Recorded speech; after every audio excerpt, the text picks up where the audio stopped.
Have you ever just stopped for a second to consider what the shifting, completely unpredictable circumstances of your life are actually trying to teach you? I mean, we're usually just trying to get through the day, right? Surviving the highs, pushing through the lows, usually without pausing to look for any kind of deeper meaning. Well, welcome to today's Explainer. We're going to unpack a really fascinating, deeply contemplative piece of writing today.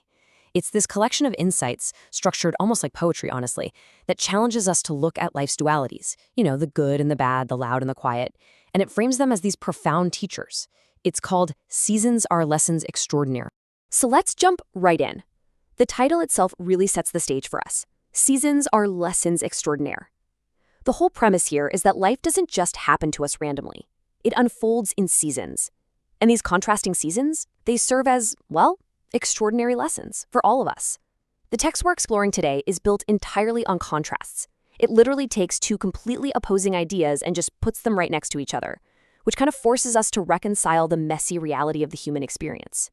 It's honestly a brilliant way to break things down, because it immediately highlights the tension in how we live, how we interact with others, and ultimately what we actually value.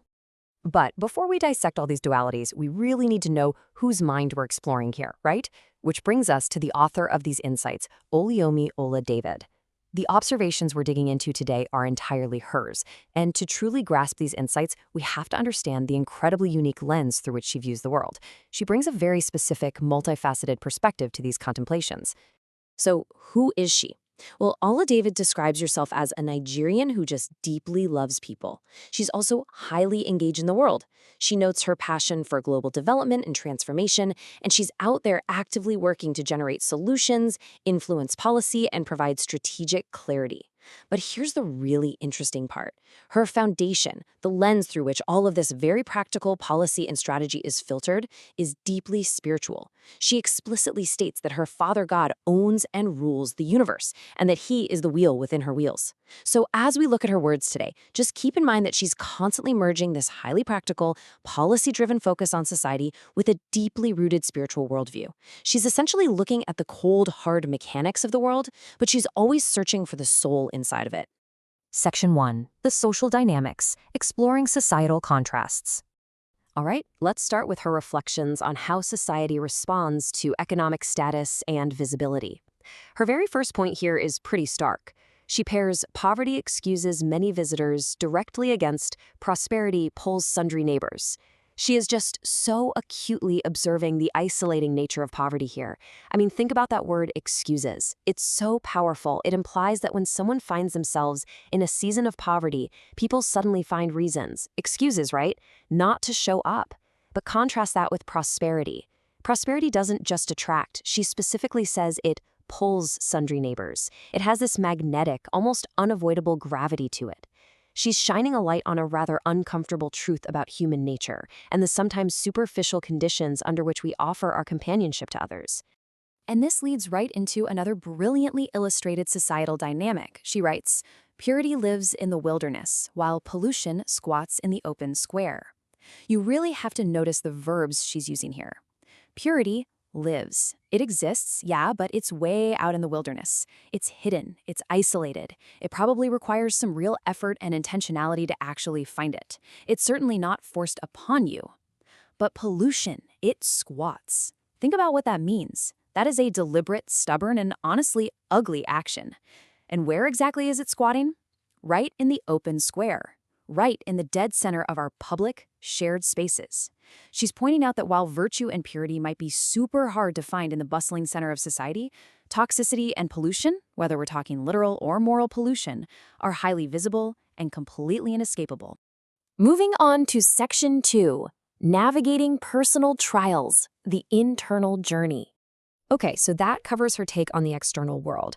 Now she turns her lens inward, shifting focus from how society behaves to some really profound insights on our personal experiences and resilience.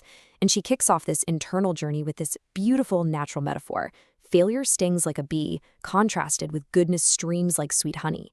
What I absolutely love about this is how she uses two things that come from the exact same source in nature, the bee and the honey, to describe totally opposite feelings.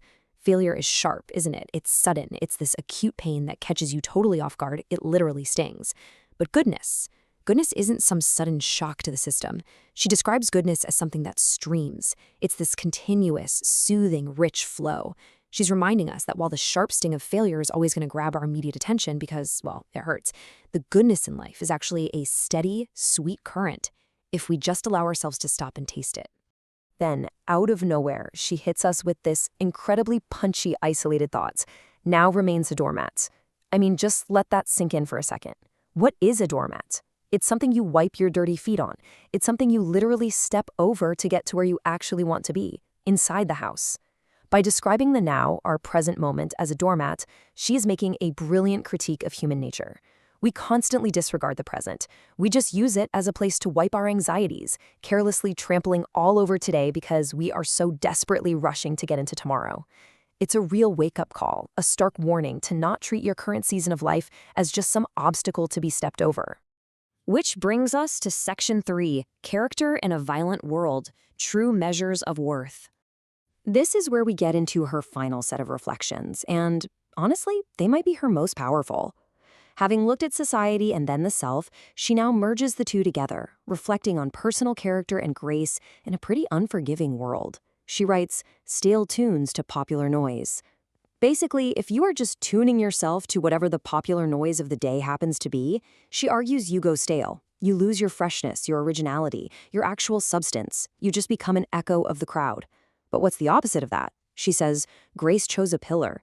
Grace isn't just blowing around in the wind of popular noise. Grace is steadfast, it's structural. A pillar holds things up, right? It provides support and stability. She's really suggesting here that true grace requires standing firm and offering quiet strength, rather than just loudly repeating what everyone else is saying. And this flows perfectly into her critique of how we actually measure people's worth. She says, grade scorers a hero 0. This is such a fascinating play on words. She was pointing out a massive, glaring flaw in our traditional metrics, our grades, so to speak. The systems we use every day to evaluate success or wealth or status, they often completely fail to capture true heroism. Because the things that make someone a real hero, quiet sacrifice, unseen kindness, steadfast grace, those things don't exactly show up on a spreadsheet or a shiny report card. According to the world's standard grading rubric, a true hero might look like a total 0, simply because the world is measuring the wrong things entirely. Which finally brings us to the climax of her reflections. And you really have to listen to how she structures this inescapable reality. She writes, selflessness is strange to a competitive, greedy, selfish, and violent world. Now, on the page, she uses hyphens between every single word there, creating this striking, literal chain of text. It forces you to read it as one long, uninterrupted, heavy reality. She definitely doesn't mince words about the state of society here. She forcefully describes the world as competitive, greedy, selfish, and violent. And in a heavy chain made out of those brutal links, the concept of selflessness is entirely alien. It is strange. It just doesn't fit the mechanics of the world she sees around her. So as we reach the end of Ola David's profound reflections, it leaves us with this echoing, almost haunting question. If the world really does operate like a chain of greed and competition, how do we navigate it? How do we avoid becoming just another stale tune to popular noise? How do we actually build ourselves into pillars of grace when the world's grades are constantly telling us that selflessness is basically worth a 0? Oluyome Ola David doesn't just hand us an easy answer, but she lays out the stark reality of the seasons we all have to endure. So, as you step away from this explainer today, I challenge you to really think about her words. Are you stepping over your now like a doormat?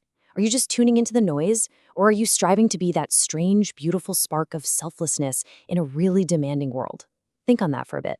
Thanks so much for joining me for this explainer, and as always, keep learning.